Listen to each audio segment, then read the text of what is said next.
England में कोई culture है नहीं। मैं ऑफेंड नहीं करना चाहती हूँ, लेकिन एक्चुअली भारतीय कल्चर जो इतना ऐतिहासिक है, पौराणिक है, उसे कल्चर बोलते हैं। कल्चर आजकल है नहीं।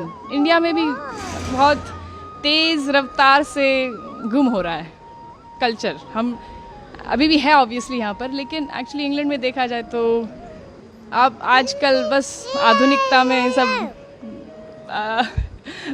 पड़े हैं, और उसमें देखा जाए तो माता पिता को रखना, फैमिली यूनिट होना, ये सब बाकी नहीं रहा। अब तो बहुत कम लोग इसमें मानते हैं, तो इसलिए हम वापस आते रहते हैं कि कल्चर थोड़ा महसूस हो।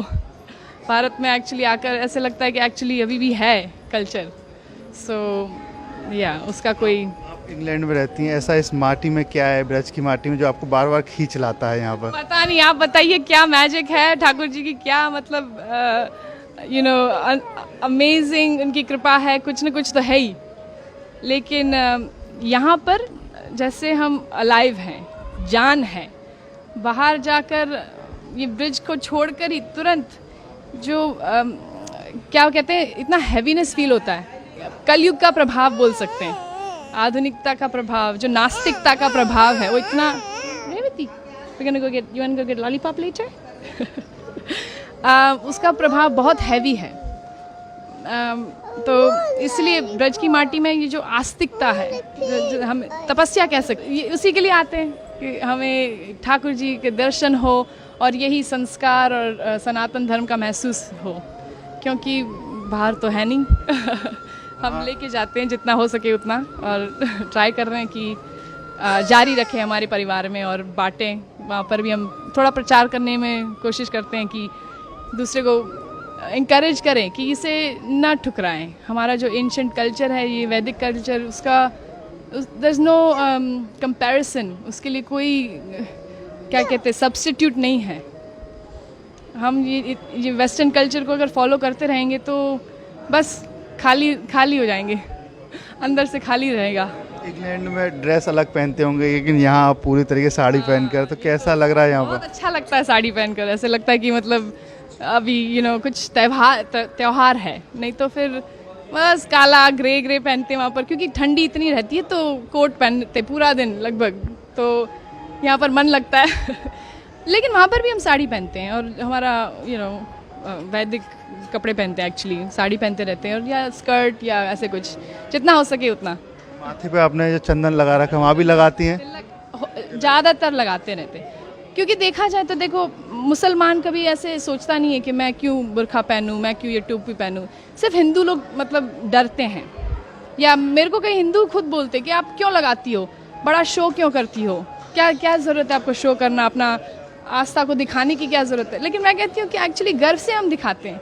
अगर कोई पुलिस ऑफिसर हो या कोई आर्मी वाला हो, तो वो गर्व से अपने सारे मेडल्स दिखाता है, क्यों, कि मैं आर्मी वाला हूँ।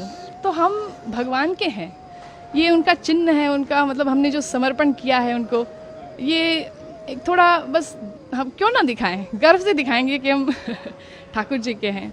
उससे मतलब प्रोटेक्शन मिलता है ऑनेस्टली। मतलब ऐसे सिर्फ दिखावे के लिए नहीं है कि लगाया हुआ है, कि भगवान हमारे साथ है, वो तो है ही हमेशा। लेकिन थोड़ा जैसे हम सिंदूर लगाते हैं अपने पति के लिए, तो भगवान के लिए क्यों ना लगाए, और वो उससे इंटीमेसी लगती है भगवान के साथ, तो उस प्रोटेक्शन भी बहुत महसूस होता है कि नेगेटिवता मतलब जो नेगेटिव है वो एनर्जी थोड़ा दूर रहे। तो क्या करती हैं आप इंग्लैंड में, क्या काम करते हैं? मैं एक्चुअली पार्ट टाइम, मेरे चार बच्चे हैं, आज दो घर पे अभी, और तो पार्ट टाइम मैं संस्कृत पढ़ाती हूँ उन्हीं के स्कूल में।